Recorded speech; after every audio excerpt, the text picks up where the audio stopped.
Hello बच्चों, आज मैं तुम्हें एटम और एटम के स्ट्रक्चर के बारे में बताऊंगी, यानी परमाणु और परमाणु की संरचना।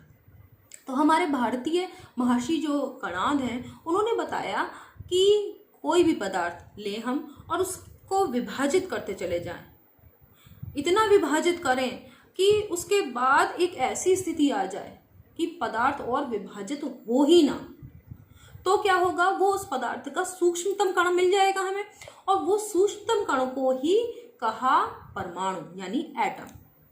यानी किसी भी पदार्थ का सूक्ष्मतम कण क्या बताया, एटम। उसके बाद बहुत सारी वैज्ञानिक थ्योरीज आई, उसमें है सबसे पॉपुलर थ्योरी जॉन डाल्टन की थ्योरी। और जॉन डाल्टन ने बताया कि परमाणु किसी भी पदार्थ का सूक्ष्मतम कण है, यानी मूल इकाई है, और परमाणु अविभाज्य है, उसको तोड़ा नहीं जा सकता, और परमाणु को ना उत्पन्न कर सकते हैं ना ही नष्ट कर सकते हैं। एक तत्व के परमाणु एक प्रकार के, दूसरे तत्व के परमाणु रूप आकार में और द्रव्यमान में एक प्रकार के। तो ठीक है, तो अब तुम्हें समझ में आ गया कि परमाणु की जो जॉन डाल्टन की थ्योरी है वो क्या है। उन्होंने बताया कि परमाणु का जो है वो किसी भी पदार्थ का सूक्ष्मतम कण है और वो अविभाज्य है। लेकिन यहीं पे ही जब परमाणु अविभाज्य का, वो आगे चल के यही थ्योरी इसी पे फेल हो गई, क्योंकि परमाणु जब अन्य खोजें हुई तो पता चला कि परमाणु 3 मूल कणों से मिलकर बना है। कौन कौन से, प्रोटॉन, न्यूट्रॉन और इलेक्ट्रॉन। इलेक्ट्रॉन की खोज जे थॉमसन ने की और बताया कि इस पे निगेटिव चार्ज होता है। प्रोटॉन की खोज गोल्डस्टीन ने की और इसको नाम दिया रदरफोर्ड ने। और इस पे क्या बताया कि प्रोटॉन पे पॉजिटिव चार्ज होता है।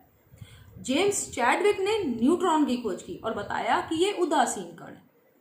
उसके बाद बहुत सारी मॉडर्न एटॉमिक थ्योरी आई, जिसमें जे थॉमसन की थ्योरी सबसे पहले आई, और उन्होंने बताया कि एक परमाणु का स्ट्रक्चर बना के दिया। एक मॉडल है जे थॉमसन का परमाणु मॉडल, उसमें परमाणु का इस तरह का स्ट्रक्चर है कि परमाणु एक ठोस गोला है, जिसमें जो पॉजिटिव चार्ज है वो इक्वली डिस्ट्रीब्यूटेड रहता है पूरे गोले में, और इस गोले का जो रेडियस है वो कितना है, 10⁻⁻10 मीटर। इसका मतलब है कि 1 मीटर का 10 अरबवां अगर हिस्सा करें तो वो इस गोले की रेडियस होगी, यानी त्रिज्या, इतना छोटा।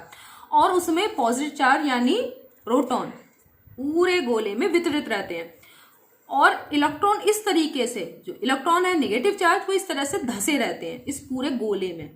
जैसे कि तरबूज जो खाते हो तो उसके रेड पार्ट में जो उसका जिसका गूदे वाला भाग है उसमें उसके बीज धसे हुए नहीं होते हैं, उसी तरीके से इलेक्ट्रॉन भी, वो जो रेड पार्ट है समझ लो कि वो प्रोटॉन है, और जो बीज है वो समझ लो इलेक्ट्रॉन। तो इस प्रकार से एक स्ट्रक्चर, तो जैसे तरबूज का स्ट्रक्चर होता है वैसे ही इन्होंने एटम का स्ट्रक्चर दिया कि एटम इस प्रकार का होता है, और उसमें प्रोटॉन और इलेक्ट्रॉन इस प्रकार से रहते हैं।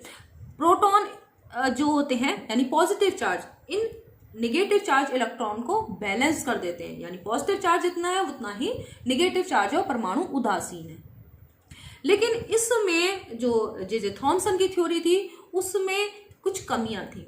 क्या कि इन्होंने एटम के न्यूक्लियस के बारे में, यानी परमाणु के नाभिक के बारे में कोई बात नहीं की, और किस प्रकार से पॉजिटिव चार्ज इस निगेटिव चार्ज को बैलेंस करता है और परमाणु कैसे स्थायी रहता है इस बारे में भी नहीं बताया। तो उसको कमी को दूर किया है रदरफोर्ड ने। ये रदरफोर्ड का परमाणु मॉडल है। इस मॉडल के हिसाब से देखो कि जो पॉजिटिव चार्ज है, इन्होंने एक न्यूक्लियस बताया कि जो एटम है उसका एक न्यूक्लियस होता है और सारा पॉजिटिव चार्ज इस न्यूक्लियस में रहता है, और इस एटम का संपूर्ण मास यानी द्रव्यमान भी इस न्यूक्लियस में रहता है। परमाणु का अधिकांश भाग, ये जो व्हाइट पार्ट देख रहे हो, खोखला है, और उसमें जो कक्षाओं, विभिन्न कक्षाओं में जो है इलेक्ट्रॉन चक्कर लगाते रहते हैं नाभिक के चारों ओर।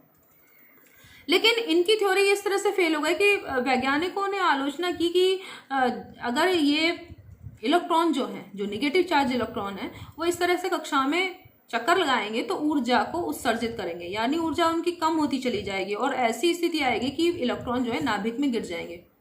तो इस तरीके का जो एटम है वो स्टेबल नहीं हो सकता। तो ये थ्योरी फेल हो गई रदरफोर्ड की भी। उसके बाद रदरफोर्ड की बात को ही आगे बढ़ाते हुए नील्स बोर की थ्योरी आई। देखो नील्स बोर का परमाणु मॉडल, इस मॉडल में भी इन्होंने भी बताया कि पॉजिटिव चार्ज जो है वो जो एटम है उसके न्यूक्लियस में रहता है, जो एटम है उसका द्रव्यमान यानी मास ये भी न्यूक्लियस में ही होता है। उसके बाद इलेक्ट्रॉन जो है वो इस न्यूक्लियस के चारों ओर चक्कर तो लगाते हैं, लेकिन स्थायी कक्षाओं में चक्कर लगाते हैं। उनको एनर्जी लेवल बोला है। इन एनर्जी लेवल में इलेक्ट्रॉनों की संख्या भी निश्चित होती है, यानी पहली एनर्जी लेवल में कितने इलेक्ट्रॉन होंगे, दूसरे में कितने होंगे, तीसरे में कितने होंगे, ये भी अधिकतम इलेक्ट्रॉन कितने हो सकते हैं वो भी संख्या निश्चित होती है। जैसे उसके लिए उन्होंने एक फार्मूला दिया 2n²। 2n² का मतलब है कि अगर n का मान हम 1 रखें तो 1 का स्क्वायर 1 और 1 की 2 से मल्टीप्लाई करेंगे तो 2, यानी पहली हमारी कक्षा में कितने इलेक्ट्रॉन मैक्सिमम हो सकते हैं 2।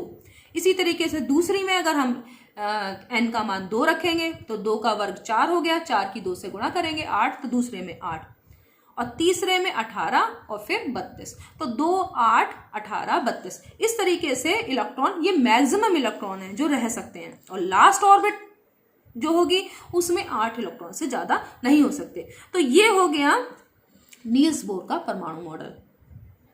और तब तक भी इलेक्ट्रॉन और प्रोटॉन की खोज हुई थी, न्यूट्रॉन की खोज नहीं हुई थी। बाद में जब चैडविक ने न्यूट्रॉन की खोज की तब ये पता चला कि नाभिक में, परमाणु के जो नाभिक है उसमें प्रोटॉन और न्यूट्रॉन रहते हैं, और प्रोटॉन का द्रव्यमान भी जो है वो हाइड्रोजन परमाणु के द्रव्यमान के बराबर होता है, और न्यूट्रॉन का द्रव्यमान भी हाइड्रोजन परमाणु के द्रव्यमान के बराबर होता है। तो नाभिक में संपूर्ण किसी भी परमाणु का मास यानी द्रव्यमान उपस्थित रहता है। और कौन कौन से कण रहते हैं नाभिक में? प्रोटॉन और न्यूट्रॉन। प्रोटॉन पर पॉजिटिव चार्ज, न्यूट्रॉन उदासीन कण। और इस न्यूक्लियस के चारों ओर कौन चक्कर लगाते हैं? इलेक्ट्रॉन, विभिन्न कक्षाओं में। ठीक है, और इलेक्ट्रॉन पर कौन सा चार्ज है? Negative charge. और उन कक्षाओं की संख्या भी निश्चित होती है, और उनमें जो फिक्स हैं वो फिक्स कक्षाओं में ही चक्कर लगाते हैं, उनको एनर्जी लेवल बोलते हैं। और इलेक्ट्रॉन उसमें कितने होंगे किसी कक्षा में ये भी निश्चित होता है। तो ये है हमारा जो एटम है या परमाणु है उसका स्ट्रक्चर। और सारी जितने भी पदार्थ हैं, मैटर हैं, या वो चाहे सॉलिड हो, चाहे लिक्विड हो, चाहे गैस हो, वो इसी तरीके के एटॉमिक स्ट्रक्चर से मिलकर बने होते हैं। धन्यवाद।